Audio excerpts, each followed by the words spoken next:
Let's talk about Iraq. Last month, we lost 5 American soldiers in Iraq. That is the lowest number of deaths for American soldiers in the entire 5, 6, 7 year history of the war.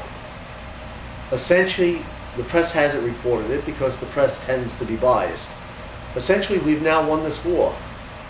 We're cooperating with the various diverse groups in Iraq. We're working with them as opposed to against them.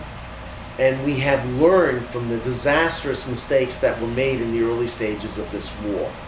What were they? A couple of them are very simple. One is, when you take over a country, you don't disband the current army. You incorporate the current army into your thinking. You bring the generals over to your side.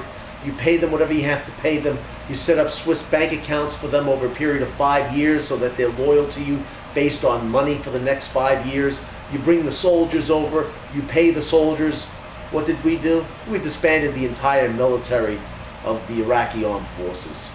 We brought over $12 billion in $100 bills. It took 7 C-141 Stratofortress planes to carry over $12 billion in $100 bills. That's how, you're talking about filling a football field with $100 bills in crates 6, 8, 9, 10 feet tall. You know the money was never accounted for? I mean, our government literally wasted it. It was like it flushed $12 billion in $100 bills into a bonfire and burned it all at the same time. They have no idea where the money went. So we made some terrible, disastrous mistakes over a period of years, but then we went through the learning curve.